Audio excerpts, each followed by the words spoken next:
হে তরুণ যুবকেরা, হে আমার বন্ধুরা, শুনে রেখে দিন বাবা, জেনে রেখে দেন।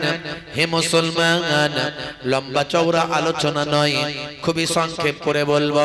মাশাআল্লাহ, শুহাদা হুজুরদের আলোচনা আপনারা হয়তো অনেক শুনেছেন, আমি সামান্য একটু টাচ দিচ্ছি, কারণ আজকের রাতটা হলো অত্যন্ত গুরুত্বপূর্ণ রাত।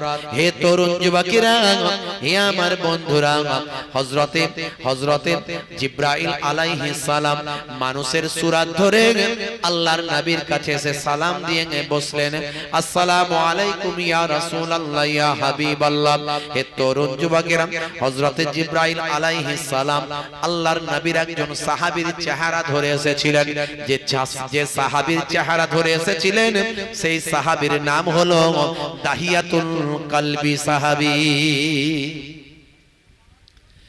হে তরুণ যুবকেরা, হে আমার বন্ধুরা, হে আমার মুরব্বিয়ানিরা, শুনে রেখে দিন বাবা, ওই দাহিয়াতুল কলবি সাহাবী আল্লাহর নবীর কাছে যখন আসতেন, হযরত ইমাম হাসান, হযরত ইমাম হুসাইন রাদিয়াল্লাহু তাআলা আনহুমা হুজুরদের জন্য একটু খাবার নিয়ে আসতেন পকেটে করে। এতটাই ভালোবাসা নবীর সঙ্গে হয়েছিল, যত এতটাই মহব্বত আল্লাহর নবীর সাহাবীদের সঙ্গে হয়েছিল, এতটাই মহব্বত হযরত ইমাম হাসান ইমাম হুসাইনের জন্য হয়েছিল। বাচ্চাদের জন্য যদি খাবার দিতে দেরি হয়ে যেত, বাচ্চারা নিজেরাই গিয়ে ওই সাহাবীর পকেটে হাত গলিয়ে দিত। হে তরুণ যুবকেরা, হে আমার মুরব্বিয়ানেরা, কিন্তু হযরতে জিবরাইল ফেরেশতা তিনি তো আর জানেন না, তিনি ওই সাহাবীর চেহারা ধরে এসেছেন, কিন্তু পকেটে খাবার আছে না নাই? খাবার নাই। হে তরুণ যুবকেরা, বাচ্চারা দেরি করে না, কিছু সময় অপেক্ষা করে। নানা জানেন ওই সাহাবী এসেছেন, কিন্তু খাবার কেন আজকে দিচ্ছেন না? হয়তো সেদিনকারের মতো ভুলে গেছেন। সেদিনকারের মতো যখন কখনো কখনো ভুলে যান, তখন বাচ্চারা গিয়ে পকেটে হাত গলান। আজকে জিবরাইল ফেরেশতা পকেটে গিয়ে বাচ্চারা হাত গলিয়েছে। দেখেছেন বাচ্চাদের আল্লাহ কি তাকদীর। আল্লাহর সবচেয়ে গুরুত্বপূর্ণ ফেরেশতা হলেন হযরত জিবরাইল আলাইহিস সালাম, যিনি সমস্ত নবীদের কাছে ওহী নিয়ে এসেছেন। সেই জিবরাইল আলাইহিস সালামের পকেটে গিয়ে হাত গলিয়েছে। জিবরাইল ফেরেশতা একটু অবাক হয়ে গেছে। আল্লাহর নবী বলছেন, ভাই জিবরাইল, আল্লাহ আপনাকে এত বড় ফেরেশতা বানিয়েছেন, বাচ্চাদের জন্য কিছু মনে করবেন না, বাচ্চারা আপনাকে চেনে না তো পকেটে হাত গলিয়ে দিয়েছে। বলে কি ব্যাপারটা হুজুর বলুন না। বলছে আল্লাহর নবী বললেন, ভাই জিবরাইল, তবে শোনেন, আমার একজন সাহাবী আছেন, তার নাম হলো দাহিয়াতুল কলবি। সেই সাহাবীর চেহারা ধরে আপনি এসেছেন।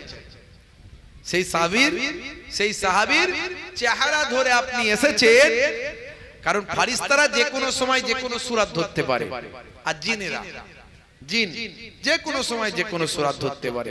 তো আমার নাতিরা তো চিনতে পারেনি আপনাকে, আপনার পকেটে হাত গলিয়েছে, ভাবছে নানা জানে সেই সাহাবী আসছেন। হে তরুণ যুবকেরা, হে আমার বন্ধুরা, হে আমার মুরব্বিয়ানেরা, শুনে রেখে দিন বাবা, এমন সময় দেখতে পাওয়া যায় ফেরেশতা জিবরাইল আলাইহিস সালাম আল্লাহর নবীকে বললেন, ইয়া রাসূলুল্লাহ হাবিবাল্লাহ, বাচ্চাদের একটু থামিয়ে রাখুন, অপেক্ষা করুন, আমি এখনই যাব, এখনই আসব, এখনই আপনার দরবারে ফিরে আসব। কয়েক মুহূর্তের মধ্যে জিবরাইল ফেরেশতা সেখান থেকে গায়েব হয়ে গেলেন। আবার কয়েক মুহূর্তের মধ্যে জিবরাইল ফেরেশতা সেখানে হাজির হয়ে গেলেন, সঙ্গে আনলেন টাটকা কিছু ফল নিয়ে ফিরলেন। আল্লাহর নবীকে বললেন, ইয়া রাসূলুল্লাহ হাবিবাল্লাহ, আপনি বাচ্চাদেরকে আমার সামনে একটু খাওয়ান, আপনার কোলে বসিয়ে একটু এই টাটকা ফলগুলো খাওয়ান। আমি একটু ফারিস্তা জিব্রাইল আলাইহিস সালাম বাচ্চাদেরকে আপনার কোলে বসিয়ে এই ফলগুলো খাওয়া দেখতে চাই। আল্লাহর নবী হযরত ইমাম হাসান ইমাম হুসাইনকে ডাক দিলেন, ভাই হাসান, ভাই হুসাইন, সামনে বেরিয়ে আসো, আমার কাছে চলে এসো। নানাজানকে তারা বড্ড ভালোবাসত, নানাজানও তাদের বড্ড ভালোবাসতেন। আল্লাহর নবী বলেছেন, আমি হুসাইন থেকে আর হুসাইন আমার থেকে, যে হাসান হুসাইনকে কষ্ট দিল সে যেন আমি রাসূলুল্লাহকে কষ্ট দিল। হে দুনিয়ার মানুষ শুনে রেখে দাও, আমি তোমাদের কাছে দুটো জিনিস রেখে দিয়ে গেলাম। তারাকতু ফিকুম মা ইন আখাযতুম বিহি লান তাদিল্লু কিতাবাল্লাহি ওয়া ইতরাতি আহলা বাইতি। আমি তোমাদের কাছে দুটো জিনিস রেখে দিয়ে গেলাম, একটা হলো আল্লাহর বাণী কোরআন মাজিদ, আর একটা হলো আমার আহলে বায়াত। জোরে হবে না? আরে জোরে হবে না? এই পাঁচজন হলেন আহলে বায়াত। বুঝতে পারছেন কে কে? আল্লাহর নবী, আম্মা জান ফাতেমাতুজ জোহরা রাদিয়াল্লাহু তাআলা আনহা, 3 নাম্বার শেরে খোদা আলী মুর্তজা কারামাল্লাহু ওয়াজহু, 4 নাম্বার হযরত ইমাম হাসান রাদিয়াল্লাহু তাআলা আনহু, 5 নাম্বার হযরত ইমাম হুসাইন রাদিয়াল্লাহু তাআলা আনহু। এই পাঁচজন হলেন আহলে বায়াত। এই পাঁচজনকে বলা হয় পাক পাঞ্জাতন। পাক পাঞ্জা, পাঞ্জা মানে পাঁচ, তান মানে বদন, পবিত্র পাঁচটা বদন। এই পাঁচজন হলেন আহলে বায়াত। বুঝতে পারছেন? হে তরুণ যুবকেরা, হে আমার বন্ধুরা, হে আমার মুরব্বিয়ানেরা, শুনে রেখে দিন বাবা, আল্লাহর নবীর কোন সন্তান দুনিয়ার জমিনে হায়াতে ছিলেন না। ছিলেন? দুনিয়াতে কোন সন্তান আল্লাহর নবীর হায়াতে ছিলেন কি? জি, হ্যাঁ বলে না রাসূলের আওলাদ, রাসূলের আওলাদ। রাসূলের তো ছেলেই ছিল না, তো আওলাদ কি করে হলো? কথা ঠিক না ভুল বলে? রাসূলের তো ছেলেই ছিল না, তো আওলাদ কি করে হলো? কথায় কথায় অনেকে বলে রাসূলের আওলাদ। আমার নাসাবনামা কুরসিনামা যেটা আছে, একদিকে শেরে খোদা আলী পর্যন্ত গেছে, আর একদিকে মায়ের দিক থেকে চলে গেছে একেবারে হযরত আবু বকর সিদ্দিক রাদিয়াল্লাহু তাআলা আনহু পর্যন্ত। কিন্তু রাসূলের আওলাদ বললে আমি বলি ওটা বলো না, ওটা বলো না। আল্লাহ রাব্বুল আলামিন ডাইরেক্ট কোরআন মাজিদে বলে দিয়েছেন, মা কানা মুহাম্মাদুন আবা আহাদিন মির রিজালিকুম ওয়ালাকিন রাসূলুল্লাহি ওয়া খাতামান নবিয়্যিন। মুহাম্মদ সাল্লাল্লাহু আলাইহি সাল্লাম দুনিয়ার কোন পুরুষ মানুষের পিতা নন। আল্লাহ ডাইরেক্ট কোরআনে বলে দিয়েছেন। অর্থাৎ কেউ বলতে পারবে না যে আমি রাসূলের সন্তান, রাসূলের আওলাদ। আল্লাহ আওলাদ মানে সন্তান। পুরুষ মানুষরা কেউ বলতে পারবে না। রাসূলের কোন পুরুষ মানুষ কোন রাসূলের সন্তান ছিল না। মুহাম্মদ সাল্লাল্লাহু আলাইহি সাল্লাম হলেন কোন পুরুষ মানুষের পিতা নন। মা কানা মুহাম্মাদুন আবা আহাদিন মির রিজালিকুম ওয়ালাকিন রাসূলুল্লাহি ওয়া খাতামান নবিয়্যিন। তিনি হলেন আল্লাহর রাসূল আর নবীদের মধ্যে শেষ নবী। জোরে বলুন সুবহানাল্লাহ। বুঝতে পারছেন? আহলে বায়াতের খানদান আপনি বলতে পারেন, আহলে বায়াতের খানদান। হে তরুণ যুবকেরা, হে আমার বন্ধুরা, হে আমার মুরব্বিয়ানেরা, শুনে রেখে দিন বাবা। হে মুসলমান, একটু লক্ষ্য করুন, একটু খেয়াল করুন। এমন সময় আল্লাহর নবী দুই নাতিদের ডাকলেন, হে হাসান, হে হুসাইন, আমার কাছে এসো। নানা জানকে তারা ছোট্ট থেকে সব সময় লাগোটা থাকতো। আল্লাহর নবী সিজদায় যেতেন, দুই ভাই নানা জানের পিঠের উপর চেপে পড়তো। দেখুন নাতিদের সঙ্গে নানা জানের কি মহাব্বত। হে তরুণ যুবকেরা, আল্লাহর নবী সিজদা থেকে যখন উঠতেন আস্তে আস্তে উঠতেন, যাতে নাতিরা পড়ে না যায়। এক সময় আল্লাহর নবীর কলিজার টুকরা দুইজন নওয়াসায়ে রাসূল, হযরত ইমাম হুসাইন, হযরত ইমাম হাসান হাসান রাদিয়াল্লাহু তাআলা আনহুমা হুজুররা বললেন নানা জান বাইরের ছেলেরা বাচ্চারা তাদের ঘোড়া চেপে ঘুরে বেড়ায়, তাদের নানারা তাদের দাদুরা তাদের বাপেরা তাদের ঘোড়ায় চড়িয়ে ঘুরে বেড়ায়, আমাদের কোনো ঘোড়া নাই, আমাদের একটু ঘোড়ায় চড়িয়ে ঘুরে বেড়াতে ইচ্ছা যায়, আমাদের একটা ঘোড়া কিনে দিন নানা জান, আমরা একটু ঘোড়ায় চাপতে চাই। আল্লাহর নবী বললেন ভাই হাসান ও ভাই হুসাইন, তোমাদের নানা জান গরিবী চেয়ে নিয়েছেন, তোমাদের নানা জান যদি ধনী হতেন তাহলে ঘোড়া কিনে দিতেন, তোমাদের নানা জানের তো পয়সা নাই ঘোড়া কেনার, তোমাদের নানা জান তোমাদের ঘোড়া কিনে দেবা আর পয়সা নাই। তবে শুনে রাখো তোমাদের নানা জানকে আল্লাহ রাব্বুল আলামিন জানিয়েছিলেন যদি আমি চাই তাহলে এত ধনী এত সম্পদের আল্লাহ আমাকে মালিক করবেন, মক্কার পাহাড় পর্বত গুলো আমি রাসূলুল্লাহর জন্য সোনা আর চাঁদি হয়ে যাবে। কিন্তু আমি রাসূলুল্লাহ ধনী হতে চাই না, তোমাদের নানা জান ধনী হতে চাই না, কারণ তোমাদের নানা জানের পৃথিবীর জমিনে কোটি কোটি উম্মতি হবে, তাদের মধ্যে অনেকেই গরিব হবে, দুস্থ হবে, অনাথ হবে, অসহায় হবে, অনাহারে ওয়ার্তাহারে দিন কাটাবে।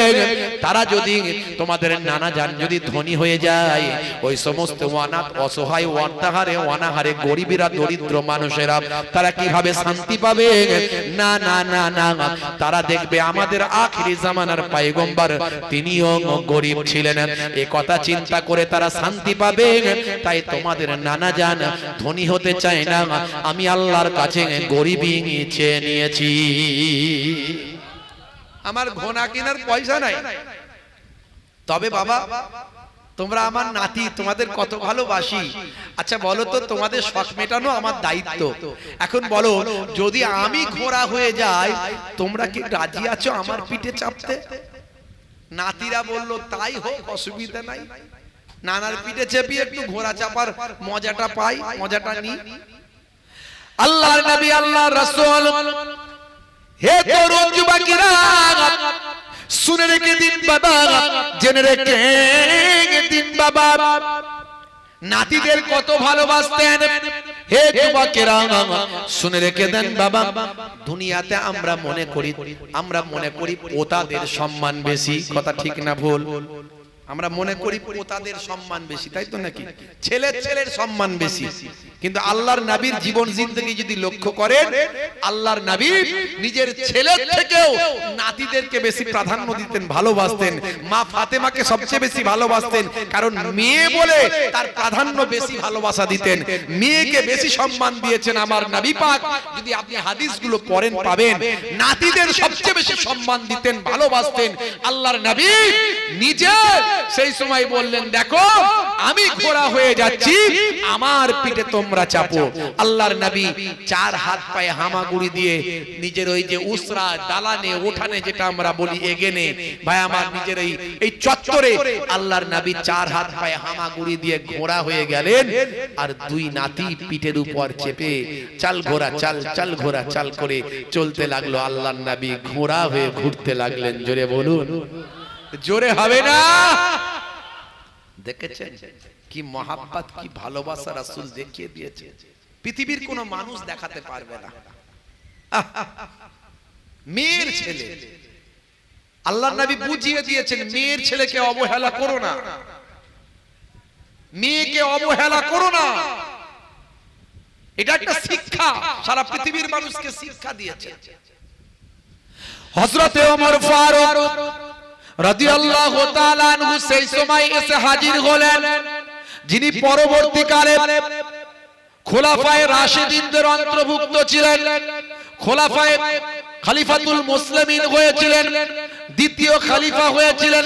হে তরুণ যুবকেরা, হে আমার বন্ধুরা, হে আমার মুরব্বিয়ানিরা, শুনে রেখে দিন বাবা, জেনে রেখে দেন, হযরত ওমর ফারুক রাদিয়াল্লাহু তাআলা আনহু এমন সময় যখন দরবারে এলেন, এসে দেখেন হায় রে হায়, দেখে অবাক হয়ে গেলেন, হায় রে হায়, একই সিন দেখছি, একই সিচুয়েশন দেখছি। আখেরি জামানার পয়গম্বর, যার উম্মত পৃথিবীতে কোটি কোটি মানুষ হবে, যার উম্মত হবে পৃথিবীতে কোটি কোটি মানুষ, আসমান জমিন যাকে সম্মান করে, চাঁদ সূরজ যার কথা শোনে, জিন জিন্নাত যার কথা শোনে, ফারিস্তারা যার কাছে এসে স্যালেন্ডার করে, আমার আল্লাহ যাকে রাজি করাতে চান সেই রাহমাতুল লিল আলামিন দুই বাচ্চাকে পিঠে নিয়ে ঘোড়া হয়ে ঘুরে বেড়ায়। হে তরুণ যুবকেরা, হযরত ওমর ফারুক রাদিয়াল্লাহু তাআলা আনহু কিছু বলতে পারছেন না। সেই সময় তিনি বললেন, হুজুর বেয়াদবি নেবেন না, বাচ্চারা তো ভালোই সওয়ারি পেয়েছে, বাচ্চারা তো বেশ ভালোই সওয়ারি পেয়েছে, একটু ঘুরিয়ে অন্যভাবে কথাটা বললেন। আল্লাহর নবীকে আল্লাহ কত জ্ঞান দিয়েছিলেন, সারা পৃথিবীতে জ্ঞানকে 100টা ভাগে ভাগ করে জ্ঞান 99টা জ্ঞান আমার নবীকে দিয়েছিলেন, আর একটা জ্ঞান, একটা ইলম বিশ্ববাসীকে দান করেছিলেন। তাহলে আমার নবীর বিচক্ষণতা, আমার নবীর ইলম কত বেশি, একবার ভেবে নিন, কল্পনা করে নিন হযরত ওমর ফারুক কি বলতে চাইছেন। সঙ্গে সঙ্গে আমার নবী ক্যাচ করলেন, করে বললেন, হে ওমর, কথাটা একতরফা বলে ফেললে, কথাটা ওয়ান সাইড বললে, ওয়ান সাইড কথা হয়ে গেল। শুধু সাওয়ারিটা ভালো বললে, যারা সাওয়ার হয়েছে তাদের কথা তো বললে না, যারা সাওয়ার হয়েছে তাদের কথা তো বললে না। আল্লাহর নবী বলেছিলেন, হে ওমর শোনো, শুধু সাওয়ারিটা ভালো নয়, বরং সাওয়ার যারা হয়েছে তারাও আল্লাহর দরবারে অনেক ভালো। জোরে হবে না? আরে জোরে হবে না? ফারিস্তা জিবরাইল আলাইহিস সালাম আল্লাহর নবীর সামনে এসে হাজির। টাটকা খাবার আল্লাহর নবী দুই জানুতে দুই ভাইকে বসিয়েছেন, একদিকে হযরত ইমাম হাসান, একদিকে হযরত ইমাম হুসাইন। আল্লাহর নবী নূরের চেহারা নিয়ে, নূরের হাত নিয়ে টুক টুক টুক টুক করে খাওয়াচ্ছেন। ফারিস্তা জিবরাইল আলাইহিস সালাম দাহিয়াতুল কালবির চেহারায় মানুষের সূরাতে সামনে বসে আছেন, আর এক দৃষ্টিতে বাচ্চাদের চেহারার দিকে তাকিয়ে আছেন। এমন সময় আল্লাহর নবী বললেন, ভাই জিবরাইল, কি এমন দেখছেন বাচ্চাদের দিকে? আল্লাহর নবীকে ফারিস্তা জিবরাইল আলাইহিস সালাম বললেন, ইয়া রাসূলুল্লাহ, হাবিবাল্লাহ, বাচ্চাদের খাওয়া দেখছি, বাচ্চাদের আল্লাহ কি সম্মান দিয়েছেন এটা ভাবছি, বাচ্চাদের আল্লাহ এত ইজ্জত দিয়েছেন এটা চিন্তা করছি, এই বাচ্চাদের আল্লাহ কত তাকবীর বুলন্দ করেছেন, এই বাচ্চারা দুনিয়ার জমিনে বসে আল্লাহর জান্নাতের টাটকা ফল আখিরি জামানার পয়গম্বরের নবীর হাতে বসে বসে খাচ্ছে। জোরে হবে না? আরে জোরে হবে না? কি সম্মান হযরত ইমাম হাসান, ইমাম হুসাইন রাদিয়াল্লাহু তাআলা আনহুমা। পরে বললেন, হুজুর, তবে আপনি ভেঙে পড়বেন না, দুঃখ পাবেন না, বাচ্চাদের তাকদীরে আল্লাহ দুটো জিনিস দুজনের লিখে রেখেছে। কি লিখে রেখেছেন? কি লিখে রেখেছেন? হে তরুণ যুবকেরা, ফারিস্তা জিবরাইল আলাইহিস সালাম সেই সময় বলেছিলেন, ইয়া রাসূলুল্লাহ, হাবিবাল্লাহ, আপনি ভেঙে পড়বেন না, নাসাবারি করবেন না, ধৈর্যহারা হয়ে যাবেন না। আমার আল্লাহ আপনার বাচ্চাদের দুই তাকদীরে দুজনে দুটো লিখে রেখেছেন। আপনার বড় নাতি হযরত ইমাম হাসান রাদিয়াল্লাহু তাআলা আনহুর তাকদীরে লেখা আছে, আপনার এই জালেম উম্মতেরা, আপনার এই নিষ্ঠুর উম্মতেরা আপনার বড় নাতিকে খেতে না দিয়ে, পান করতে না দিয়ে বিষ পান করিয়ে শহীদ করে দেবে। তিনি যখন শহীদ হয়ে যাবেন, তার সারা শরীরটা সবুজ হয়ে যাবে। এর বিনিময়ে আমার আল্লাহ জান্নাতে একটা সবুজ বর্ণের অট্টালিকা বানিয়ে রেখেছেন। আর আপনার ছোট নাতি হযরত ইমাম হুসাইন রাদিয়াল্লাহু তাআলা আনহু, তার তাকদীর আল্লাহ লিখে রেখেছেন, তাকেও আপনার জালেম উম্মতেরা, নিষ্ঠুর উম্মতেরা খেতে না দিয়ে, পান করতে না দিয়ে কারবালা ময়দানে সাপে খাবে খাবে, ব্যাঙে খাবে, ফোরাত নদীর পারে শত্রুরা খাবে, মিত্ররা খাবে, সবাই খাবে, জীবজন্তু খাবে, কিন্তু নবী আপনার খানদানকে খেতে দেওয়া হবে না। আপনার কলিজার টুকরা নাতি ইমাম হুসাইনকে পান করতে দেওয়া হবে না। আপনার ছোট নাতি হযরত ইমাম হুসাইনকে আপনার জালিম উম্মতেরা কারবালা ময়দানে পিপাসা অবস্থায় শহীদ করে দেবেন। তিনি যখন শহীদ হয়ে যাবেন তার সারা শরীরটা লালে লাল হয়ে যাবে। এরই বিনিময়ে আমার আল্লাহ জান্নাতের ভিতরে একটা লোহিত বর্ণের, লাল বর্ণের অট্টালিকা বানিয়ে রেখেছে। আল্লাহর নবী বললেন, ভাই জিবরাইল একই কথা আমাকে শোনালেন, একই বর্ণনা তুমি আমাকে দিলে, কি এমন অন্যায় করবে আমার নাতিরা যে আমারই জালেম উম্মতরা তাদের উপর এই অত্যাচার করবে, এইভাবে তাদের শহীদ করবে? হযরত জিবরাইল ফেরেশতা সেই সময় বলেছিলেন, ইয়া রাসূলুল্লাহ ওয়া ইয়া হাবিবাল্লাহ, আপনি ভেঙে পড়বেন না, কারণ আপনার ওই দুই নাতিকে দেখিয়ে কাল কিয়ামতের দিনে আপনি আপনার কোটি কোটি গুনাহগার উম্মতিদের নাজাত করাতে পারবেন। জোরে হবে না? আল্লাহর নবী সবর করে নিলেন। উম্মতকে নবী কত ভালোবাসতেন যে নিজের কলিজার টুকরা যে নাতিদেরকে এত ভালোবাসেন, সেই নাতিদের শাহাদাত বরদাস্ত করে নিলেন উম্মতের নাজাতের জন্য। আল্লাহ বলে দিয়েছেন আপনি আপনার কোটি কোটি গুনাহগার উম্মতিদের নাজাত করাতে পারবেন আপনার নাতিদের সেদিন দেখি। নবী সবর করে নিলেন, ধৈর্য ধারণ করে নিলেন। সেই উম্মত আজকে আমাদের ভাবুন, সেই উম্মত আজকে নবীর আখলাক আমাদের কোথায়? আজকে রাসূলের চরিত্র, রাসূলের নির্দেশনা, শোহাদা হুজুরদের আখলাক। আজকে মুসলমান নামাজ পড়ে না, মুসলমান নামাজ পড়ে না, মিথ্যা কথা বলে, সুদ খায়, ঘুষ খায়, চিটিংবাজি করে, কালোবাজারি করে।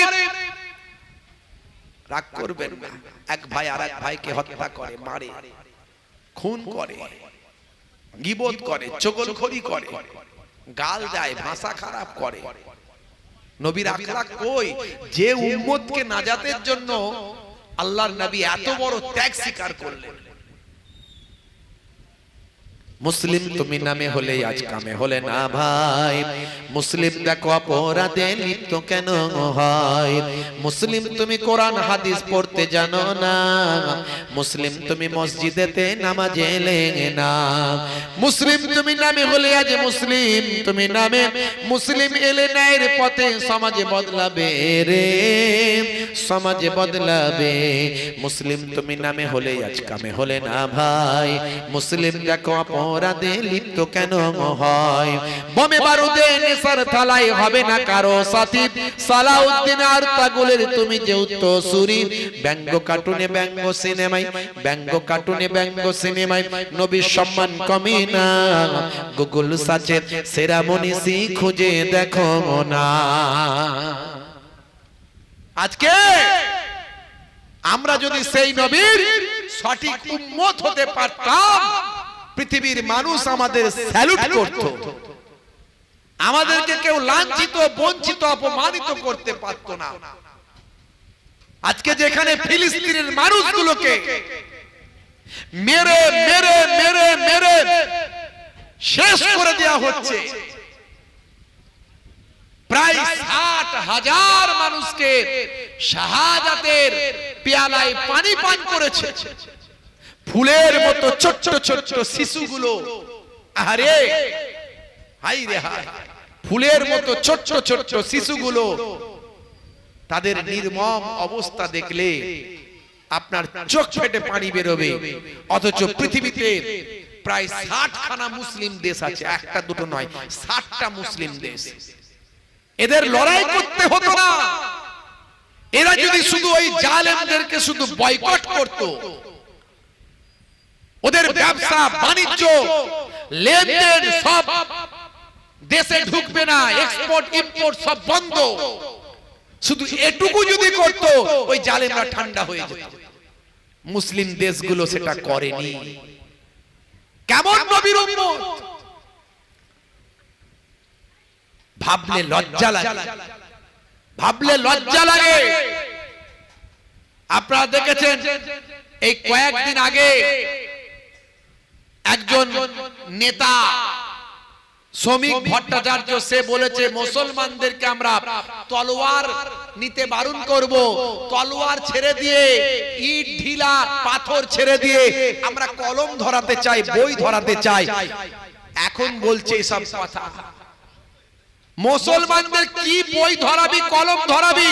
1450 বছর আগে কোরআনে যখন অবতীর্ণ হয়েছিল কোরআন মাজিদ, কোরআনের প্রথম অক্ষরটা, প্রথম শব্দটা, প্রথম আওয়াজটা, প্রথম ভলিউমটা যেটা ছিল সেটা হলো ইকরা, অর্থাৎ পড়ো। জোরে বলুন সুবহানাল্লাহ।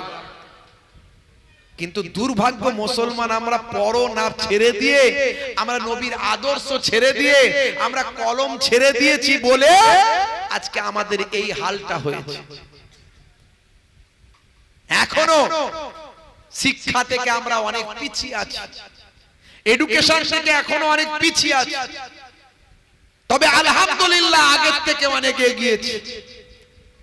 এবারেও জয়েন্টে চান্স পেয়েছে মুর্শিদাবাদে প্রায় 250 জনের কাছাকাছি, কম বেশি। মালদাতে চান্স পেয়েছে প্রায় 150 জনের কাছাকাছি, কম বেশি। তার মানে বুঝতে পারছেন এই আলামিন মিশন থেকে একটা বছরে 600টা ডাক্তার বেরোচ্ছে, 600টা মুসলিম ডাক্তার বেরোচ্ছে। তাহলে মুসলমানরা এগোচ্ছে। যদি কেউ বলে মুসলমানরা শুধু পিছিয়ে আছে, ভুল বলছে। তার মানে আরো ভালো করে বঞ্চিত করা যাবে। ভাইরা আমার, আমাদেরকে পিছিয়ে রাখা হয়েছে। স্বাধীনতার পর থেকে মুসলমানদের আর্থ সামাজিক ভাবে বিভিন্ন কৌশলে বঞ্চিত করা হয়েছে।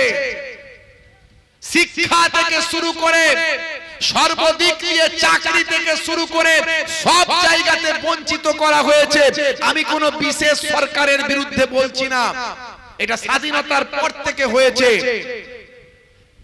সংখ্যালঘুদের মূল স্রোতে আনার দায়িত্ব ছিল প্রশাসনের, সরকারের। কিন্তু তারা যদি বঞ্চিত করে, শুধু আমি পশ্চিমবঙ্গের কথা বলছি না, সারা ভারতবর্ষের কথা বলছি। সারা ভারতবর্ষে 20% কম বেশি মুসলমান আছে। পশ্চিমবঙ্গে প্রায় 35%, 40% মুসলমান আছে। মারপিট যখন করে, এই শ্রমিক ভট্টাচার্যের কথা বলছে 90% মুসলমান মারছে আর মরছে। বলেছে না বলেন? একদম বাস্তব কথা বলেছে। মারামারিতে ফার্স্ট। তবে মুসলমান শখে মারামারি করেনি, এদেরকে মারামারিতে করানোর কাজে লাগানো হয়। এই যে মন্তেশ্বরে সিদ্দিকুল্লাহ চৌধুরী সাহেবের গাড়ি ভাঙচুর করেছে তার দলেরই লোকেরা। এখানে গোষ্ঠীদ্বন্দ্ব তার দলের লোকেরাই করেছে। ভিডিও ফুটেজে দেখছি বোরকা পরে মহিলারা বেরিয়েছে ঝাঁটা নিয়ে, দেখবেন ভিডিও ফুটেজে। বোরকা পরে, মুখটাও বাঁধা। তাহলে সেই বোরকা পরা মহিলা কি বাইরে ঝাঁটা নিয়ে বেরোনোর লোক, না ওদেরকে বের করা হয়েছে? ঝাঁটা নিয়ে বেরোতে হবে, না হলে তোমার বিপদ আছে। মুসলমানদেরকে ফুটবল হিসেবে ব্যবহার করেছে। স্বাধীনতার পর থেকে একই জিনিস করে যাচ্ছে। কেউ বলছে না যে তোমরা শিক্ষায় এগিয়ে আসো, তোমাদের জন্য সংরক্ষণ দেওয়া হচ্ছে। পার্সেন্টেজে 35%, 40% মুসলমান পশ্চিমবঙ্গে আছে, কিন্তু চাকরিতে দেখুন 2%ও নাই। 100 জনের 2 জনও চাকরি পাচ্ছি না আমরা। জেলে গিয়ে দেখুন, থানায় গিয়ে দেখুন, 100 জনের 70 জন 80 জন আমরা ওখানে আছি। থানাতে 100 জনের 80 জন, জেলেতে 100 জনের 80 জন। কেন? নিজের ভালো যদি নিজে না বুঝি, কেউ বুঝবে না, সবাই ফুটবল হিসাবে ব্যবহার করবে। তাই মুসলমান আমাদের বুঝতে হবে, আমাদের কেউ ভালো চায় না, কেউ ভালো চায় নাই বলবো, সবাই ব্যবহার করেছে। একমাত্র আল্লাহ আমাদের ভালো চান, রাসূল আমাদের ভালো চান।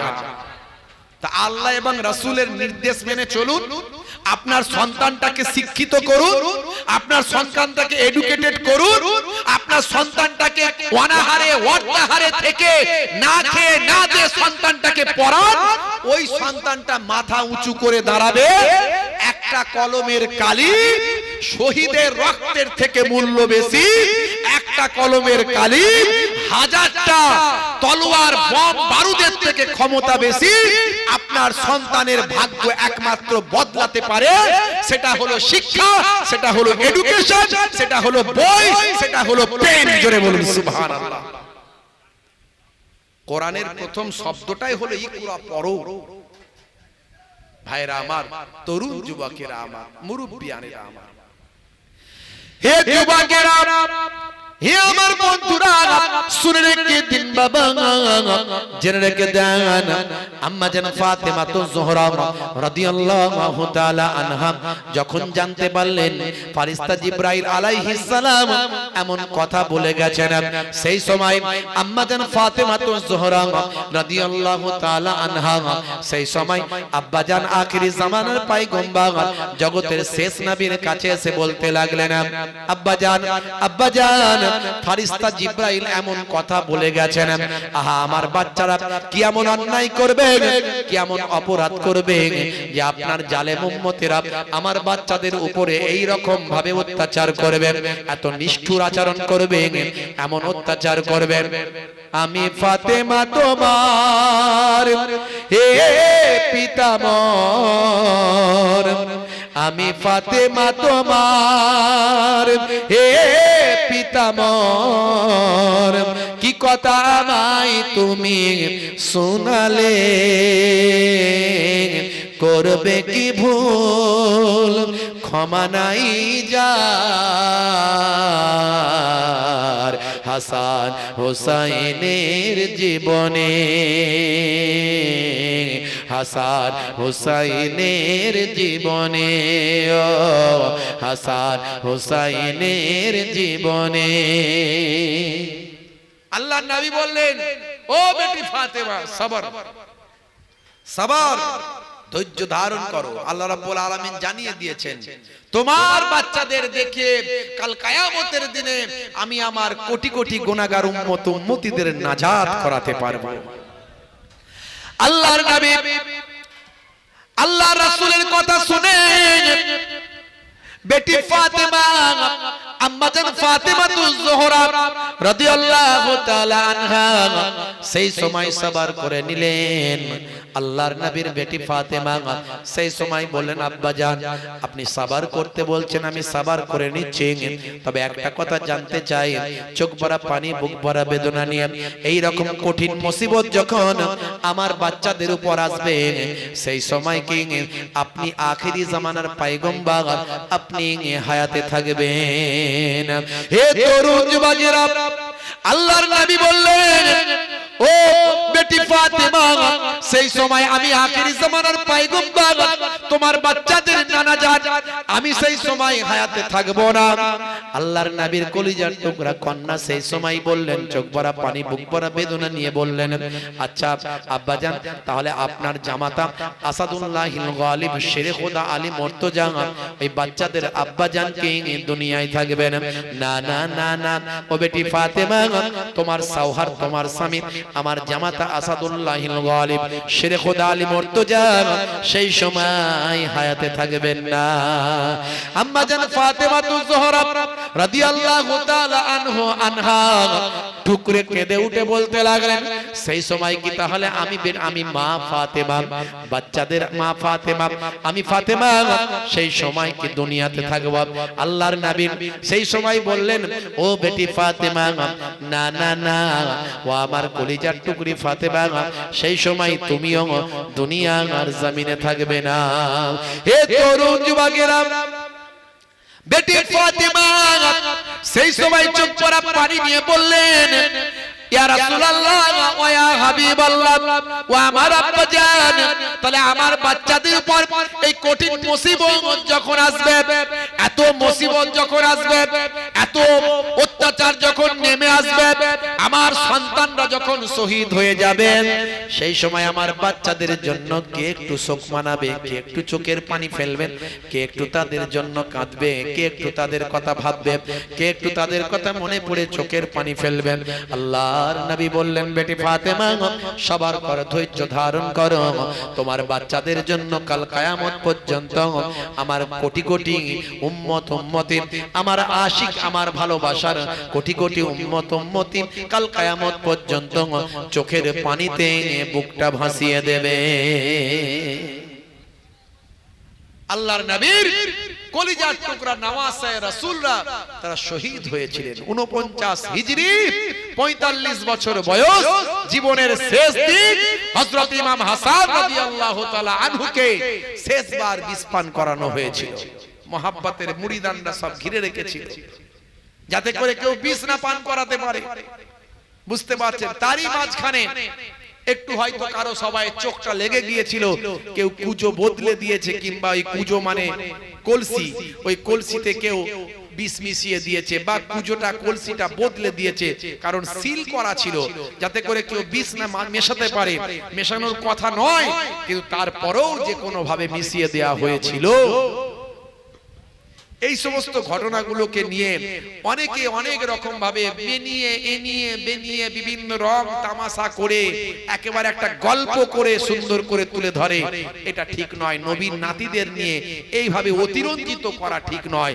একেবারে যেটা ইতিহাস সেটা বলতে হবে, উল্টো পাল্টা বাজে কথা বলে লাভ নাই। যা তার কথা যে সে লিখেছে, যে সে এই যে বিষাদ সিন্ধু, এই যে উপন্যাস, প্রেম কাহিনী সব করে দিয়েছে, নবীর নাতিদেরকে নিয়ে প্রেম কাহিনী বানিয়ে ফেলেছে। বুঝতে পারছেন কত বড় বেয়াদব সব?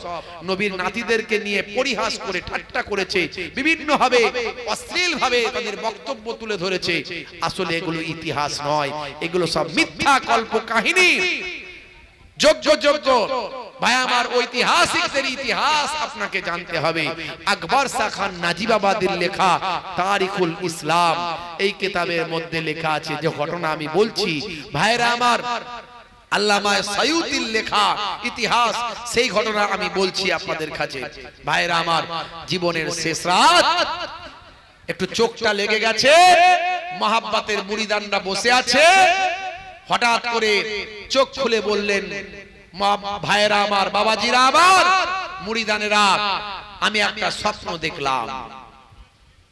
হে তরুণ যুবকেরা, হযরত ইমাম হাসান রাদিয়াল্লাহু তাআলা আনহু জীবনের শেষ রাত স্বপ্ন দেখলেন। মহাব্বতের মুরিদানদের বললেন, বাবারা, এখনই আমি আমার নানাজানকে স্বপ্ন দেখলাম। নানাজান জান্নাতের ভিতরে একটা কুরসিতে বসে আছেন, পাশে বসে আছেন আব্বাজান হযরতে শেরে খোদা আলী মুর্তজা কারামাল্লাহু ওয়াজহু, পাশে বসে আছেন হযরতে আম্মাজান ফাতেমা জোহরা রাদিয়াল্লাহু তাআলা আনহা। নানাজান ডাকছেন, ভাই হাসান, আর কতদিন দুনিয়ার জমিনে থাকবে? এসো আল্লাহর জান্নাতে চলে এসো, নানা নাতি একসঙ্গে বসবাস করি। তবে মনে রেখো ভাই হাসান, তুমি আসার আগে তোমার উপর অনেক মুসিবত দুনিয়াতে চলবে। তুমি নাসাবারি করবে না, ধৈর্য হারা হয়ে যাবে না, তুমি সাবার করবে, তুমি শুকরিয়া আদা করবে, তুমি সাবার করবে, নাসাবারি করবে না, ধৈর্য হারা হয়ে যাবে না। কারণ কাল কিয়ামতের দিনে তোমাদের দেখে আমি আমার কোটি কোটি গুনাহগার উম্মত উম্মতিদের নাজাত করাতে পারবো। মহাব্বতের মানুষেরা চোখ ভরা পানি দিয়ে হুজুরের মুখে ঘটনা শুনলেন, স্বপ্নের কথা না শুনলেন।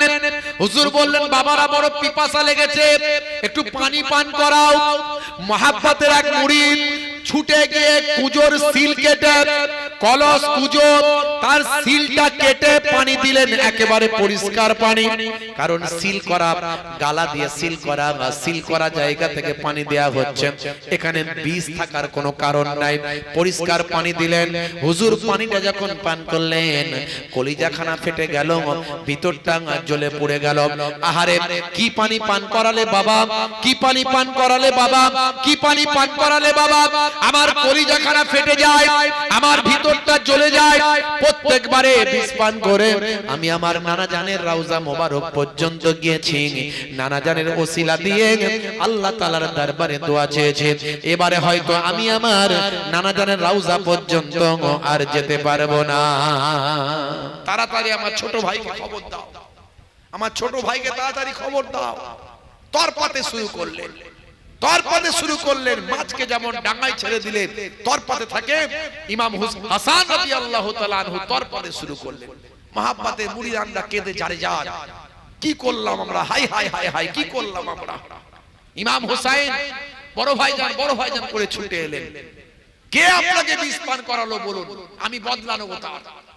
ইমাম হাসান রাদিয়াল্লাহু তাআলা আনহু শেষ রাতের স্বপ্নের কথা ইমাম হুসাইন হুজুরকে বললেন, ভাই হুসাইন, যদি আল্লাহ আমাকে বাঁচিয়ে দেন আমি বোঝাপড়া করব, আর যদি আমি শহীদ হয়ে যাই আমি তাদের মাফ করে দেব। নানা জান বলেছেন, না সাবারি করো না, ধৈর্য হারা হয়ে যেও না। শোনো, আমার নানি জানকে গিয়ে খবর দাও, যদি নানি জান অনুমতি দেন, নানি জান যদি অনুমতি দেন আমার রওজাটা মদিনা শরীফে আমার নানা জানের পাশে করে দেবে। আর আমার নানি জান যদি অনুমতি না দেন তাহলে আমার রওজাটা আমার আম্মা জানের পাশে জান্নাতুল বাকিতে করে দেবে। আল্লাহর নবীর কলিজার টুকরা নওয়াসায়ে রাসূল হযরত ইমাম হুসাইন রাদিয়াল্লাহু তাআলা আনহুর সামনে আল্লাহর নবীর বড় নাতি হযরত ইমাম হাসান রাদিয়াল্লাহু তাআলা আনহু শহীদি মওত বরণ করে দুনিয়া ছেড়ে বিদায় নিলেন। ইন্না লিল্লাহি ওয়া ইন্না ইলাইহি রাজিউন। আল্লাহর নবীর কলিজার টুকরা নাতি হযরত ইমাম হুসাইন ঝরঝর করে কাঁদতে কাঁদতে নানি জান আম্মা জান আয়েশা সিদ্দিকা রাদিয়াল্লাহু তাআলা আনহার কাছে গেলেন। তখন নানি জান হায়াতে ছিলেন। নানি জানকে গিয়ে সালাম দিয়ে বললেন, নানি জান আমার বড় ভাই জান আর দুনিয়াতে নাই, আমার বড় ভাই জান আপনাকে সালাম দিয়েছেন, আমার বড় ভাই জানকে বিষ পান করানো হয়েছে, আমার বড় ভাই জান শহীদ হয়ে গেছেন এখনি। নানি জান শুনে বললেন, ঝরঝর করে কাঁদলেন, বললেন, তোমার বড় ভাই জান আমারই বড় ভাই জান, আরে আমার নাতি কিভাবে ইন্তেকাল করলো, আবার জালেমরা তাকে বিষ পান করিয়ে দিল, আরে তোমার বড় ভাইজান বড় কষ্ট পেল, আহা বড় বড় বুকটা আমার ফেটে যাচ্ছে। ইমাম হুসাইন রাদিয়াল্লাহু তাআলা আনহু বললেন, নানি জান আমার বড় ভাইজান শেষ কথা একটা বলে গেছেন, আপনাকে সালাম দিয়েছেন, আর আপনি যদি অনুমতি দেন আমার বড় ভাইজানের রওজাটা নানা জানের পাশে করতে বলেছেন, আর যদি অনুমতি না দেন তাহলে আম্মা জানের পাশে জান্নাতুল বাকিতে কবরটা করতে বলেছে। হে তরুণ যুবকেরা, হে আমার বন্ধুরা, আম্মা জান আয়েশা সিদ্দিকা রাদিয়াল্লাহু তাআলা আনহা সেই সময় বলেছিলেন, তোমার বড় ভাই জানের রওজা তোমার নানা জানের পাশে হোক, এতে আমার কোনো আপত্তি নাই, কিন্তু তোমার নানা জান আমাকে বলে গেছেন আমার পাশে একটা জায়গা না ফাঁকা থাকবে। আমার পাশে আছেন হযরতে আবু বকর সিদ্দিকের রওজা, আমার তার পাশে আছেন হযরতে ওমর ফারুকের রওজা, আর তার পাশে একটা জায়গা ফাঁকা আছে আখিরি জামানায় ঈসা ইবনে মারইয়াম আলাইহিস সালাম, ঈসা নবীর পুত্র মারইয়াম আলাইহিস সালামের পুত্র ঈসা নবী আলাইহিস সালাম দুনিয়ার জমিনে আসবেন। তিনি এবারে যখন আসবেন তিনি আর নবী হয়ে আসবেন না, তিনি হবেন উম্মতে মুহাম্মাদি। হে তরুণ যুবকেরা, ঈসা নবী যখন আল্লাহর নবীর জীবনে দুনিয়ার জমিনে আসার আগে 500 বছর আগে এসেছিলেন, আজ থেকে 2000 বছর আগে কম বেশি ঈসা নবী যখন আমার নবী পাকের কথা, আখিরি জামানার পয়গম্বরের মান মর্যাদা সম্মানের কথা যখন জানতে পেরেছিলেন, তখন তিনি বলেছিলেন, হায় হায় আমি যদি সেই আখিরি জামানার পয়গম্বরের উম্মত হতে পারতাম, হায় হায় হায় ইয়া লাইতানি কুনতু মিন উম্মতে মুহাম্মাদিন। আল্লাহ রাব্বুল আলামিন ঈসা নবীর নবীর দোয়া কবুল করেছিলেন। ঈসা নবীকে চৌথা আসমানে তুলে নেওয়া হয়েছে। আর কিয়ামতের আগে দাজ্জাল যখন আসবে, ঈসা নবীর আগমন ঘটবে। ঈসা নবীকে দাজ্জালকে ঈসা নবী ধ্বংস করবেন। দুনিয়াতে আবার ইসলাম প্রতিষ্ঠা হবে, শান্তি প্রতিষ্ঠা হবে। সারা পৃথিবীর মানুষ আল্লাহকে চিনবে, আল্লাহকে মানবে। ঈসা নবী দুনিয়াদারি করার পরে তিনি ইন্তেকাল করবেন। ইন্তেকাল করলে তার রওজাটা মদিনা শরীফে দয়ার নবীর রওজা মুবারকের পাশে হবে। একটা গজল বেরিয়েছে না, ওরে ও ভূমি মদিনার ভূমি, বেরিয়েছে না বাবা? হ্যাঁ, খুব চলছে। দুই দিকে দুই সাহাবী, হাই পেটখানে বিছখানে আমার নবী জিন্দা শুয়ে রয়। বলছে দুই দিকে দুই সাহাবী। নবী পাকের দুই সাহাবী কি দুই দিকে আছে না নবী পাকের দুই সাহাবী একদিকে আছে আর নবী পাক একদিকে আছে? যারা হজে গেছেন তারা দেখেছেন। এখানে হাজী সাহেব কেউ আছেন? হাত তুলতে পারেন। হাজী সাহেব কেউ আছেন? হজ ওমরা হজে গেছেন? নাই আছেন? আপনি যখন রাসূলের রওজা জিয়ারত করতে গেছেন, প্রথমে বড় যে ছাদাটা গর্তটা ওটা আমার রাসূলের রওজা, কথা ঠিক না বল? তার পাশে আবু বকর সিদ্দিক হুজুরের রওজা লেখা আছে সব উপরে পড়ে, তার পাশে ওমর হুজুরের রওজা। তাহলে দুই দিকে দুই সাহাবী হলো কই? তাহলে এই যে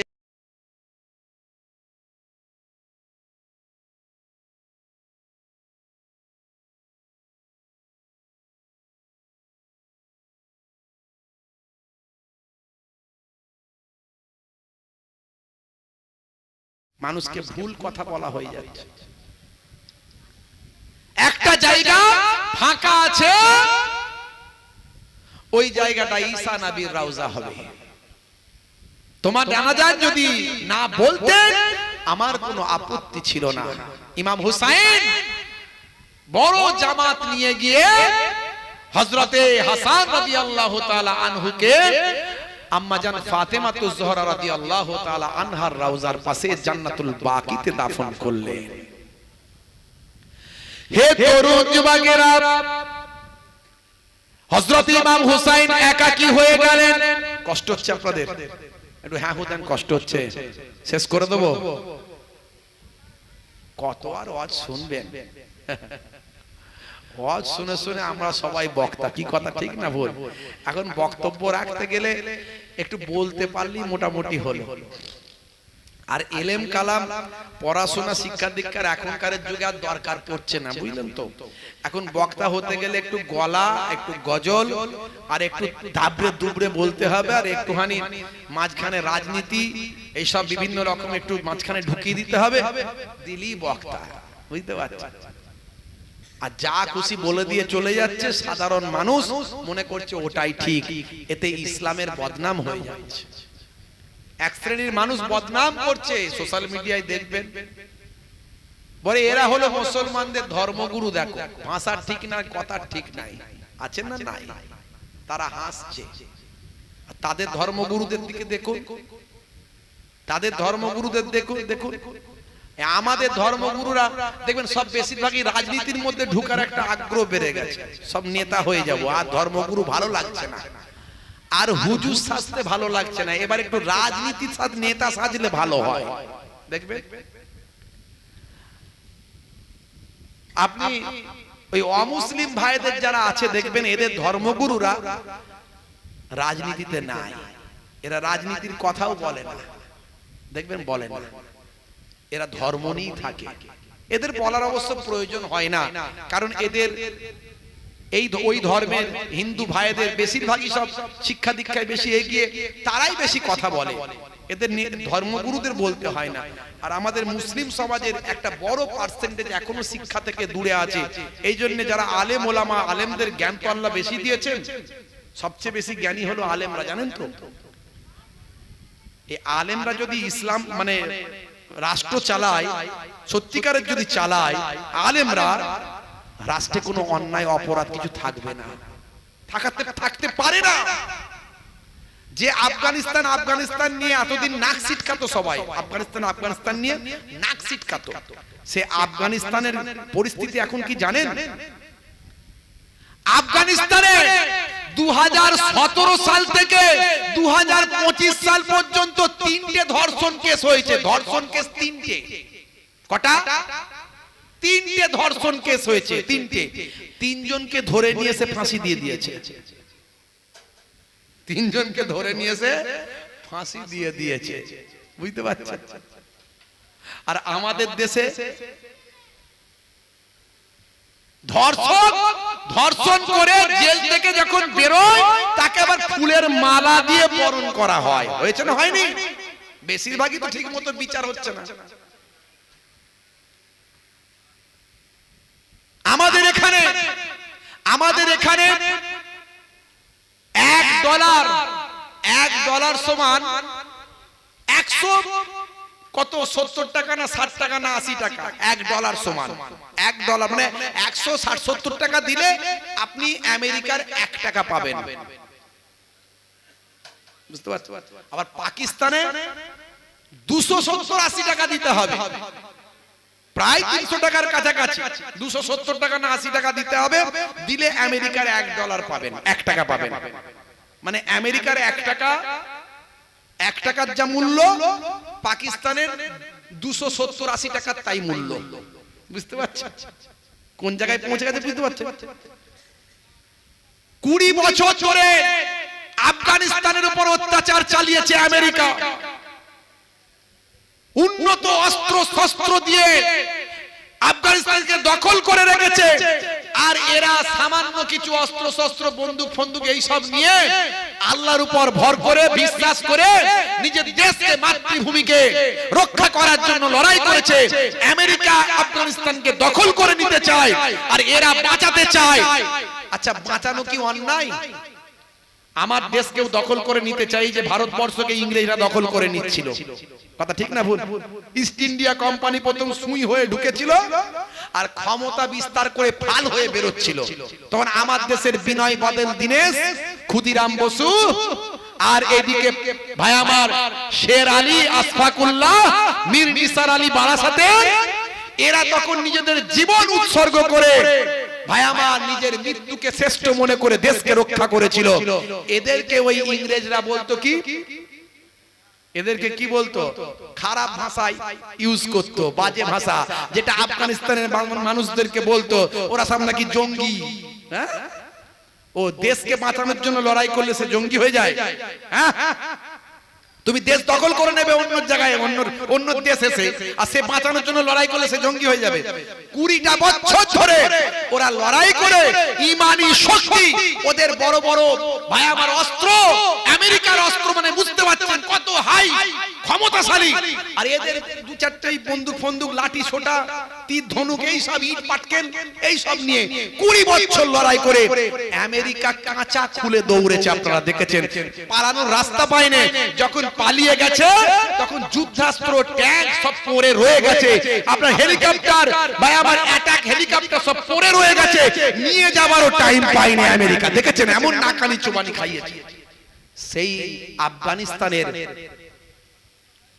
70 টাকায় $1, মানে ওরা 70 টাকা দিলে $1। এমন অর্থনৈতিক পরিকাঠামো অল্প দিনের মধ্যে চাঙ্গা করেছে, সারা পৃথিবী তোলপার হয়ে যাচ্ছে। আফগানিস্তান কিভাবে ডেভেলপ করছে?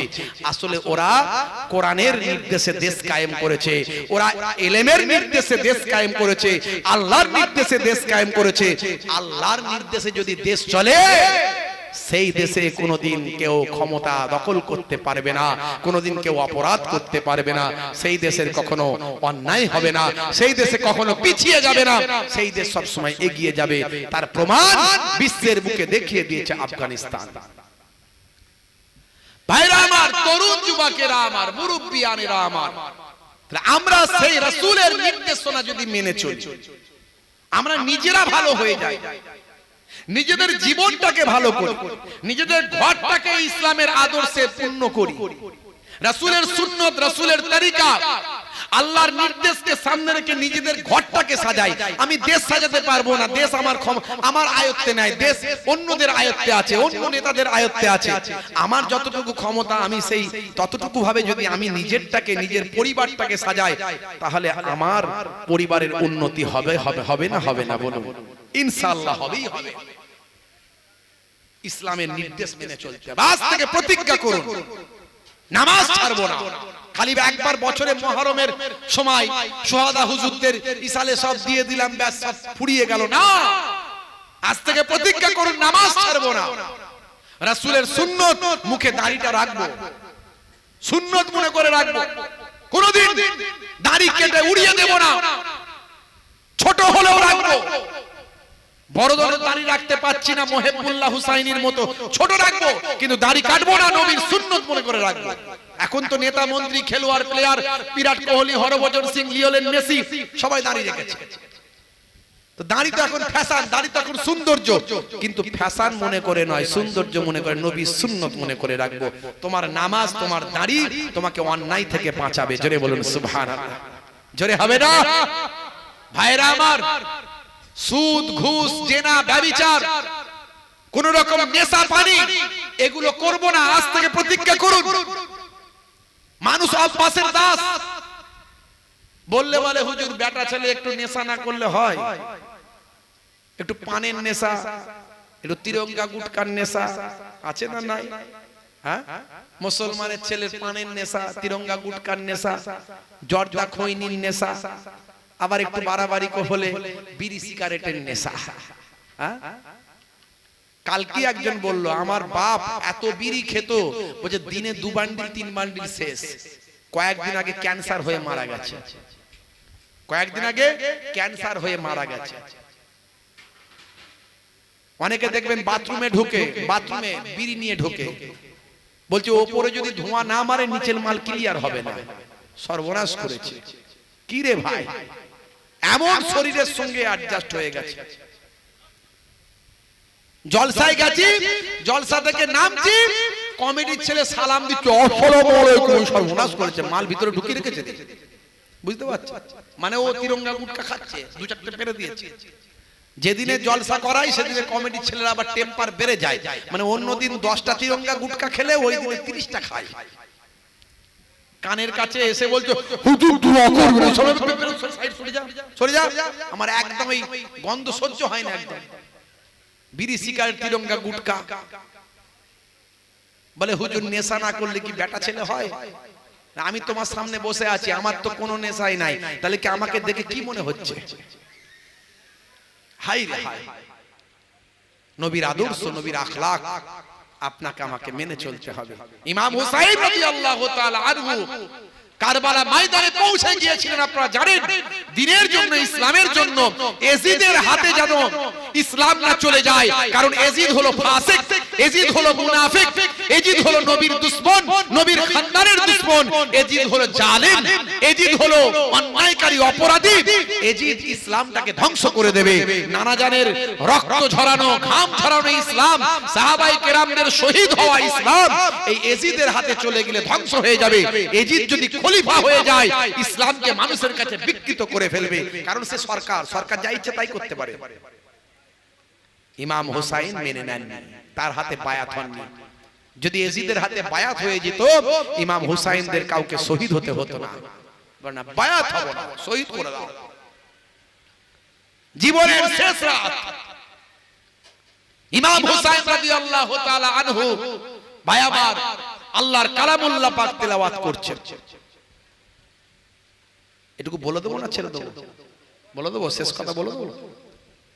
হে তরুণ যুবকেরা, 61 হিজরি 9 মুহররম জীবনের শেষ রাত, হযরত ইমাম হুসাইন রাদিয়াল্লাহু তাআলা আনহু তাঁবুর মধ্যে আছেন। এমন সময় রাতের বেলা তেলাওয়াত করছেন আল্লাহর কালামুল্লাহ পাক। হে তরুণ যুবকেরা, হে আমার মুরব্বিয়ানেরা, ইমাম হুসাইন রাদিয়াল্লাহু তাআলা আনহু তার কয়েকদিন আগে, মাত্র একটা দিন আগে ইমাম হুসাইন রাদিয়াল্লাহু তাআলা আনহু তার সঙ্গীদের বলেছিলেন, আমার শত্রুতা এজিদের সঙ্গে, এজিদ আমাকে মেরে ফেলতে চায়। কারণ এজিদের ভয় আমি যদি বেঁচে থাকি তাহলে খলিফা যদি আমি হয়ে যাই, তাই এজিদের শত্রুতা আমার সঙ্গে, তোমাদের সঙ্গে না। তোমরা চলে যাও, তোমরা প্রাণে বেঁচে যাও, আমি ইমাম হুসাইন আমি কারবালায় রয়ে যাই। হে তরুণ যুবকেরা, ইমাম হুসাইন রাদিয়াল্লাহু তাআলা আনহু সেই সময় বলেছিলেন, হে আমার আহল পরিবার বর্গ, তোমরা হয়তো এই বিপদের সময় আমাকে ছেড়ে যেতে চাও না, আমার চোখের সামনে থেকে কেমন করে যাবে, তাই আমি তোমাদের জন্য লাইটটা আলোটা বন্ধ করে দিচ্ছি, এই মশালটা বন্ধ করে দিচ্ছি, রাতের বেলা অন্ধকার করে দিচ্ছি, আমার চোখের দিকে তোমাদের তাকাতে হবে না, আমার মুখের দিকে তোমাদের তাকাতে হবে না, অন্ধকারের ভিতরে তোমরা টুকটুক করে বেরিয়ে চলে যাও, কিছু সময় পর আমি লাইটটা জ্বালাবো, তোমরা চলে যাও, আমার চোখের সামনে থেকে যেতে তোমাদের খারাপ লাগবে না। হে তরুণ যুবকেরা, হযরত ইমাম হুসাইন রাদিয়াল্লাহু তাআলা আনহু রাতের বেলা মশালটা বন্ধ করে দিয়েছিলেন। ভাই আমার, কিছু সময় পরে যখন মশালটা জ্বালালেন, জ্বালিয়ে দেখেন যে যেখানে বসেছিলেন সে সেখানে চুপটি মেরে বসে আছেন, একজনও ইমাম হুসাইনকে ছেড়ে চলে যাননি। তাদেরকে জিজ্ঞাসা করা হলো, তোমরা গেলে না কেন? সেই সময় তারা নবীর আহাল বর্গ, পরিবার বর্গ, আত্মীয় স্বজনেরা 72 জন ছিল, আপনারা জানেন, 40 জন পুরুষ, 32 জন মহিলা বাচ্চা। হে তরুণ যুবকেরা, তারা প্রত্যেকেই বলেছিল, আজকে এই কঠিন মুসিবতের সময় যদি আমরা চলে যাই, আপনাকে ছেড়ে যদি আমরা চলে যাই, কাল কিয়ামতের দিনে হাসরের ময়দানে আখিরি জামানার পয়গম্বরের সামনে আমাদের এই চেহারা নিয়ে দাঁড়াতে পারবো না, আপনার নানা জানের সামনে সেদিন আমরা দাঁড়াতে পারবো না। আজকের দিনে আপনার জন্য, ইসলামের জন্য, দ্বীনের জন্য আজকের দিনে আমরা আমাদের জীবনটা কোরবান করতে চাই। প্রত্যেক পুরুষ মানুষ সব শহীদ হয়ে গিয়েছিল, বুঝতে পারছেন? একজন মাত্র জয়নাল আবেদিন, তিনি অসুস্থ ছিলেন, জ্বরে আক্রান্ত ছিলেন, তিনি ছাড়া সবাই শহীদ হয়ে গিয়েছিল পুরুষ মানুষের। 2.5 বছরের আলী আসগারকে নিয়ে বিবির অনুরোধে, স্ত্রীর অনুরোধে 2.5 বছরের আলী আসগার, ভাই তরুণ যুবকেরা, স্ত্রী বললেন, যান একটু ময়দানে কারবালায় গিয়ে জালেমদেরকে দেখান, আজ কয়েকদিন ধরে পানি না থাকার কারণে বাচ্চারা পানির পিপাসায় কষ্ট পায়, পানির জন্য তাদের কলিজা বের হয়ে যায়। আহারে, কয়েকদিন পানি পান না করার কারণে, আমিও তো পানি না খাওয়ার কারণে মাতৃদুগ্ধ শুষ্ক হয়ে যায়, বাচ্চাকে আর পানি দেওয়ার মতো কিছু নাই, মাতৃদুগ্ধ দেওয়ার মতো কিছু নাই। আরে জালেমের দল, নিষ্ঠুর অত্যাচারীর দল পানিটা বয়কট করে দিয়েছে, ফোরাত নদীর পানি, আল্লাহর নদী, আল্লাহর দেওয়া পানি তারা আটকে দিয়েছে। জান একবার ময়দানে কারবালায় গিয়ে এই কলিজা টুকরা শিশু 2.5 বছরের নবী খানদানকে একবার গিয়ে দেখান, এই শিশুটার সঙ্গে তো তাদের দুশ্মনী নাই, এই শিশুটাকে যদি এক পেয়ালা পানি তারা দিয়ে দেয়, জান আল্লাহর নবীর কলিজার টুকরা নওয়াসে রাসূল হযরত ইমাম হুসাইন রাদিয়াল্লাহু তাআলা আনহু বললেন, নবীর নাতি কখনো ভিক্ষা করতে পারে না, নবীর নাতি কখনো কারো কাছে হাত পাততে পারে না। হে তরুণ যুবকেরা, স্ত্রী বললেন, হে আমার প্রিয়তম স্বামী, পানি হলো আল্লাহর দান, জালেমরা আটকে রেখেছে, তাই এই জালেমদের কাছে গিয়ে পানি চাইলে ভিক্ষা করা হলো না, আল্লাহর দান চাওয়া হলো। আল্লাহর পানি আল্লাহর জমিনে আছে, সেই পানি চাওয়া হলো। জান আমাদের চোখের সামনে বাচ্চাটা দুনিয়া ছেড়ে বিদায় নেবে পানির অভাবে, এটা কেমন করে মেনে নিতে পারি? জান জালেমদের একবার আপনার বাচ্চাটাকে দেখান।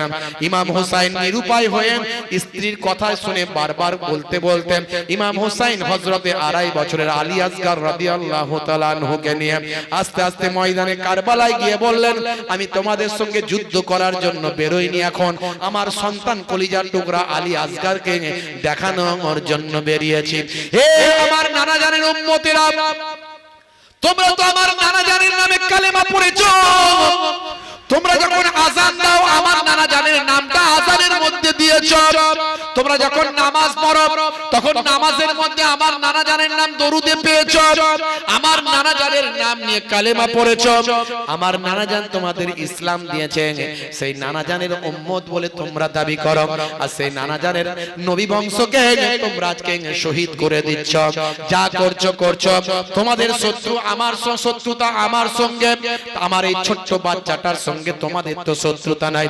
এই 2.5 বছরের আলী আসগারকে যদি এক পেয়ালা পানি দাও আজকে তোমরা কাল কিয়ামতের দিনে যেদিন নানা জান হাউজে কাউসারের মালিক হবেন ইন্না আতাইনা কাল কাউসার ফাসাল্লি লিরাব্বিকা ওয়ানহার ইন্না সানিয়াকা হুয়াল আবতার। এই 2.5 বছরের আলী আসগারকে যদি আজকে একটু পানি দাও এক পেয়ালা, সেদিন কাল কিয়ামতের দিনে নানা জানকে বলে নানা জান হবেন হাউজে কাউসারের মালিক, আমি কাউসারের পানি তোমাদেরকে পান করাবো, তোমাদেরকে দেব। এক পেয়ালা পানি আমার বাচ্চাটাকে দেখে তোমরা দাও। হে তরুণ যুবকেরা, জালেমদের মনে কোনো দয়া হলো না, কোনো মায়া হলো না। 2.5 বছরের আলী আসগারের দিকে লক্ষ্য করে বিষাক্ত তীর নিক্ষেপ করল। বাপের কোলে তরপাতে তরপাতে রক্তের ফোয়ারা বেরোতে শুরু করলো। সারা চেহারা ইমাম হুসাইনের লালে লাল হয়ে গেল। 2.5 বছরের কলিজার টুকরা আলী আসগার ভাই আমার পিতৃ কোলে পিতার কোলেতে তরপাতে তরপাতে শহীদ হয়ে গেল। ইন্না লিল্লাহি ওয়া ইন্না ইলাইহি রাজিউন। ওরে জিদ সেনা এই দেখনা পিপাসাই কাতরাই মোর ছেলে, কোনো দয়া নাই তীর সে চালায় আলী আসগারের ওই বুকেতে, আলী আসগারের ওই বুকেতে, ও আলী আসগারের ওই বুকেতে। বাচ্চাকে নিয়ে এসে মায়ের কোলে দিয়ে বলেন, ও বিবি তুমি পানি পান করানোর জন্য পাঠিয়েছিলে, আমার আল্লাহ হয়তো এতে সন্তুষ্ট নন, নবী খানদানকে দুনিয়াতে হয়তো পানি পান করাবেন না, জান্নাতে আল্লাহ শরবত পান করাবেন। এই নাও জিন্দা বাচ্চাকে নিয়ে গেলাম আর শহীদ বাচ্চাকে তোমার কোলে ফিরিয়ে দিলাম। আরে আরে এই হলো রক্ত রঞ্জিত সেই কারবালা, এই উম্মতে মুহাম্মাদি, এই কারবালা তুমি ভুলে যাও কেমন করে? আজকে তুমি সেই নবীর আখলাক নবীর চরিত্র ছেড়ে দাও কেমন করে? আজ থেকে প্রতিজ্ঞা করো সেই রক্তে রঞ্জিত কারবালা যে দ্বীনকে ইসলামকে রক্ষা করার জন্য এজিদের হাতে ইমাম হুসাইন বায়াত গ্রহণ করেননি। আজকে প্রতিজ্ঞা করুন। জীবনের শেষ রাত ইমাম হুসাইন রাদিয়াল্লাহু তাআলা আনহু তিনি স্বপ্ন দেখলেন। একটা কুরসিতে বসে আছেন নানা জান আখিরি জামানার পয়গম্বর, আর একটা কুরসিতে বসে আছেন শেরে খোদা আলী আব্বা জান বসে আছেন, আর একটা কুরসিতে বসে আছেন জান্নাতের মহিলাদের সরদারিনী হযরতে আম্মা জান ফাতেমাতুজ জোহরা রাদিয়াল্লাহু তাআলা আনহা, আর একটা কুরসিতে বসে আছেন বড় ভাইজান হযরতে ইমাম হাসান রাদিয়াল্লাহু তাআলা আনহু। আর একটা হে তরুণ যুবকেরা, হে আমার বন্ধুরা, হে আমার মুরব্বিয়ানেরা, নানা জান ডাকছেন ভাই ভাই হোসেন, ভাই হোসেন আর কতদিন দুনিয়ার জমিনে থাকবে? চলে এসো, চলে এসো আল্লাহর জান্নাতে চলে এসো, নানা নাতি একসঙ্গে বসবাস করি। তবে মনে রাখবে তুমি আসার আগে তোমার উপরে অনেক মুসিবত চলবে, অনেক কষ্ট দুঃখ তোমার উপরে নেমে আসবে। না আশাবাড়ি করবে না, ধৈর্য হারা হবে না, কারণ কাল কিয়ামতের দিনে তোমাদের দেখিয়ে আমি আমার কোটি কোটি উম্মত উম্মতিদের নাজাত করাতে পারবো। ইমাম হুসাইন রাদিয়াল্লাহু তাআলা আনহু এই স্বপ্ন দেখে বুঝে গিয়েছিলেন কালকের রাত আর আসবে না, আগামী কাল আর রাত আসবে না। 10ই মুহররম শুক্রবার জালেমরা বলল আপনার সঙ্গে লড়াই করব। ইমাম হুসাইন রাদিয়াল্লাহু তাআলা আনহু যুদ্ধের ড্রেস পরে ফেললেন, বুঝতে পারছেন, যুদ্ধের ড্রেস পরে ফেললেন, মাথায় পাগড়ি পরে ফেললেন, নানা জানের দেওয়া হাতে নিয়ে নিলেন সেই জুলফিকার তলোয়ার, যে তলোয়ার আল্লাহর নবী আব্বাজান আলী মুর্তজা হুজুরকে দিয়েছিলেন, সেই তলোয়ার ইমাম হুসাইন হুজুরের হাতে, বুঝতে পারছেন, দুলদুল ঘোড়া সওয়ার হলেন। ভাই আমার ময়দানে কারবালার উপর দিয়ে ইমাম হুসাইন ছুটতে লাগলেন তড়িৎ গতিতে একদম। যে ক্ষমতা আল্লাহ দিয়েছিলেন শেরে খোদা আলীর কাছে, শেরে খোদা আলীর সামনে দাঁড়াবে আরবের বুকে এমন কোন মস্তান ছিল না, এমন কোন মস্তান ছিল না শেরে খোদা আলীর সামনে এসে দাঁড়াবে, বুঝতে পারছেন। আর সেই ক্ষমতা আল্লাহ ইমাম হুসাইনের মধ্যে দিয়েছিলেন। এমন কোন মস্তান ছিল না এজিদ বাহিনীতে যে ইমাম হুসাইনের সামনে এসে দাঁড়াতে পারে।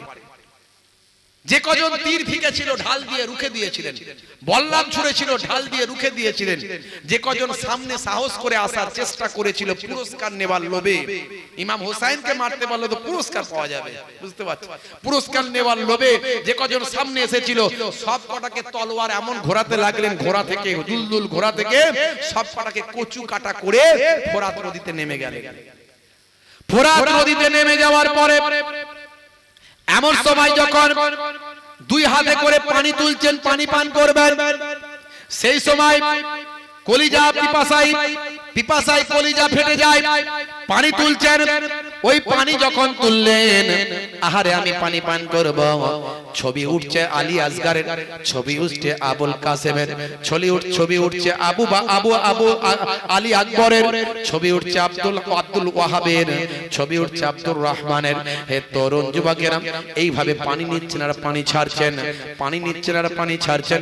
জালেমরা চিন্তা করছেন যদি ইমাম হুসাইন একটু পানি পান করে ফেলেন তাহলে তার শক্তি আরো দ্বিগুণ হয়ে যাবে, তার সামনে দাঁড়ানোর ক্ষমতা আর কারো হবে না। হে তরুণ যুবকেরা, জালেমরা তখন ঘোষণা করে দিল, হুজুর আপনি পানি পান করতে যাচ্ছেন আর আপনার ফ্যামিলির উপর, মহিলাদের উপর তাঁবুতে অত্যাচার হচ্ছে। ইমাম হোসাইন পানি পান করা বাদ দিয়ে তলোয়ার চালিয়ে আবার ঘোড়ার উপর সওয়ার হলেন, তড়িৎ গতিতে কয়েক মুহূর্তে তাঁবুর সামনে এসে হাজির হলেন। সেখানে এসে দেখলেন না না মহিলারা সুরক্ষিত আছে। ময়দানে কারবালায় ঘুরাতে লাগলেন তলোয়ার। ভাই আমার, কয়েক হাজার জালেম ইমাম হুসাইনের হাতে তারা ভাই আমার জাহান্নামের ঠিকানায় পৌঁছে গেছে। 22,000 সৈন্যের সঙ্গে মোকাবেলা কে করছে? একজন ইমাম হুসাইন। একজনের মোকাবেলা চলছে কার সঙ্গে? 22,000 সৈন্য। বুঝতে পারছেন? কয়েক হাজারকে হুজুর শহীদ করে জাহান্নামে পাঠিয়ে দিয়েছেন।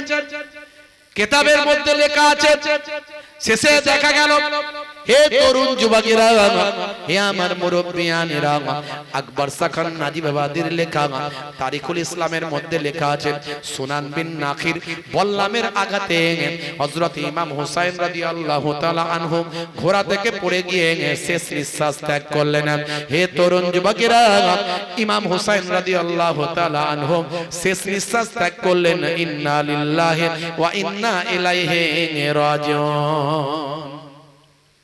পরে কোন কোন কিতাবে বলা হয়েছে সিমার হুজুরের গর্দানকে জুদা করেছিল। বুঝতে পারছেন? স্যার জুদা করেছিল, করে ওবাইদুল্লাহর কাছে নিয়ে গিয়েছিল, সেখান থেকে এজিদের কাছে নিয়ে যাওয়া হয়েছিল।